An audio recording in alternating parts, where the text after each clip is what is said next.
guys, Dr. Rob Barrington here. I thought I'd do something a little bit different today. Rather than give some nutrition advice, I thought I would talk actually about nutrition books. The type of person I think that would watch my videos is the type of person that would be interested in improving their health, improving their knowledge. And I thought that if I recommend some nutrition books for perhaps beginners who are just looking into nutrition, as well as maybe some more advanced books, this might be helpful to some of the people that frequently watch my videos. I haven't read every single nutrition book that's ever been written, but I have got an extensive collection of nutrition books, and over the years of collecting these books, there are certain books that I come back to time and time again. They're very useful books and they contain very interesting and useful information. In fact, some of these books I've used so many times and referred back to them so many times, I've actually had to buy additional copies because my original copies were getting so tatty. And these are gold mines of information, and I just thought I would go through some of the best books that I have to recommend to you, to see if you would like to read them and that they may be useful to you in order to be able to improve your nutritional knowledge.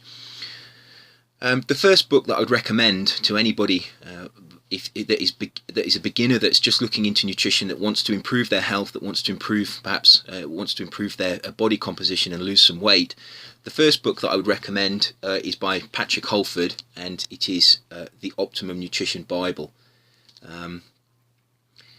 Patrick Holford has written many nutrition books. This is possibly his most all-encompassing book. It contains information on all aspects of health. He has written many other books. Many of them are on specific subjects such as diabetes or cancer or cardiovascular disease. But this book contains the most general information. It's probably not really suitable for somebody that is of advanced level. The information in it is quite basic, but it is very well written. And it does have some very useful diagrams, some very easy to understand information in it. So anybody that's just starting out, that wants to improve their nutritional knowledge and find out and have a reference book for the types of foods to eat, some of the etiology surrounding disease and how nutrition can help with that, this is a very good book, and I would recommend it. It would make a very good course book for a module on nutrition. If you were looking for a set text, this is a book that would fit into that category very well. So it's very easy to read. It's quite basic, but although it's basic, it does have some very detailed information in, and therefore it is a useful book. Would I recommend it to somebody who already has quite advanced knowledge in nutrition? I would. I'd say it would still have information in there that would be useful, but it's going to be more useful to somebody who is just starting out and wants to learn the basics about health and nutrition. So that's a good book, and any book by Patrick Holford. I've read most of the books that he's written, and they're all of the same kind of ilk. They're very basic to read. They're easy to read. They're easy to understand. But there are nuggets of detail in there that are useful for even those people that are perhaps already quite knowledgeable about nutrition. Another book that I would recommend is Fats That Heal, Fats That Kill by Udo Erasmus. This is possibly the definitive book on dietary fats. It's the book I come back to time and time again if I want to look up information on dietary fats. It's been out a while now. It's on, I don't know what edition it's on. This is the 9th printing. This is actually my copy that I don't use. It was signed by the man himself. But yeah, I have another copy that I use.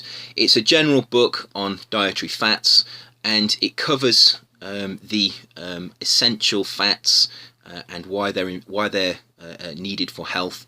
And to be honest, it probably it's not the most recent book, but it has been updated. And as a primer for dietary fats, I've never read a better book, and I would say this should be in any nutritionist's collection. It's quite easy to read. It's very well written, and the information in there, it does act very much like a reference book, that you do find yourself coming back to it time and time again. If you don't like that book, there is another book that I have on a very similar kind of book that's on fats, and that's by Mary Enig, and it's Know Your Fats, and it's a very similar kind of book. I don't think it's quite as good as Udo Erasmus's book, but if you want to, I would suggest that you get both books, because there is some information in here that I think is not covered in quite such the same detail as in Udo Erasmus's book. But if I had to buy one, I would stick with Udo Erasmus's book, and it is much better for those people who are starting out in nutrition. But both of the books contain the same kind of information. They come at it from a slightly different perspective, and they're written in a slightly different style. But they're both very good books, and you really do need to have a book on dietary fats that goes into the detail of why essential fats are of benefit to our health, why we're eating in the Western diet the wrong kinds of fats, and what we can do to improve our health through changing the types of fats that we have in our diet. And these are the two books that really cover that. Really the best books I've read anyway. There is another book, there are a number of books on cholesterol, which are also worth looking at. Uffe Ravskanov is The Cholesterol Myths is possibly the best one that I've read, and he does have a website which you can actually get an overview of what's in the book from the website as well. So that's worth having a look at as well. But it's a bit more of a specialised book. These books are just generally about fats. Anybody that is already of quite good nutritional knowledge, what happens if you've got, let's say you've been into your health for a long time, you've already got, a reasonable nutritional knowledge. Let's say you've already read these books. What sort of advanced books are there for those people that want to, be able to improve their nutritional knowledge? This is possibly one of the best books that I have. Advanced Nutrition in Human Metabolism.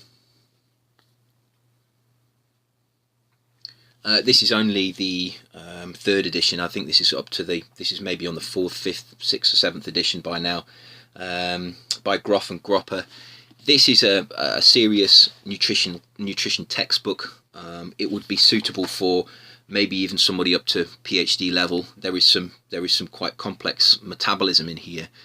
But at the same time, there is a simplicity about it that makes it very easy to understand.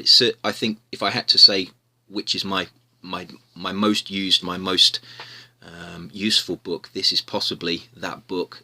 It's obviously quite a thick textbook, and it does cost hundreds of pounds. I think now it certainly didn't cost hundreds of pounds when I bought this, because I've had this for quite a while. But the latest edition I did look recently, and I think it is upwards of £100. So it's a very expensive book, but if you do have the money, I would recommend this book. It's possibly the best all-encompassing nutrition book with human metabolism as well that I've ever read. It does come from a very academic perspective, so you've got to take that into consideration when you read it. But really, it's a very good reference book for those people that want something that's quite advanced. Other books that I would recommend: Dr. Robert Lustig, Fat Chance. This is a book that is all about sugar. If you want to know about sugar, why it's bad for your health, what you can do about it, how you can change your diet, if you want to know about all of the metabolic effects of sugar, this is really, I'm not saying it's the only book out there. There are many books that have been written on sugar.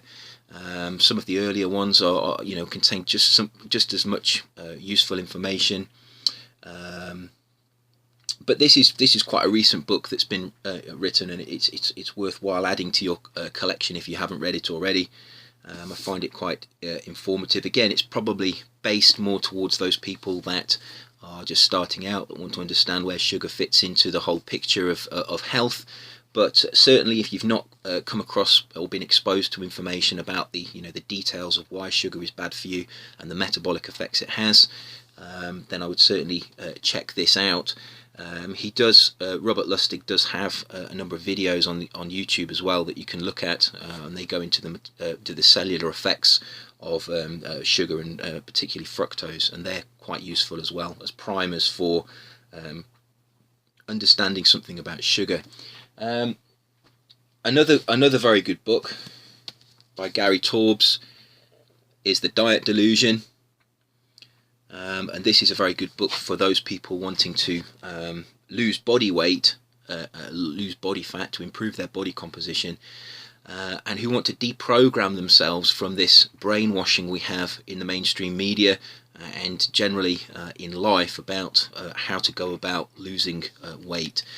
If you've watched my videos, you'll realise that I don't agree with counting calories. I don't agree with this approach of performing exercise and causing a negative calorie balance. I don't agree that following that strategy is an effective way in order to improve your body composition. However, this book explains the science behind the problems with that mainstream approach, and it shows highlights a number of studies and looks into the science of what's actually happening in weight gain, and how you can actually approach this from a different perspective. And actually, when you read this book, it actually all makes sense. It's a very good book. It's quite a thick book. There's a lot of information in there, and that's another book that I would say is one of the books that I would recommend. Lastly, another book this is quite an old book now.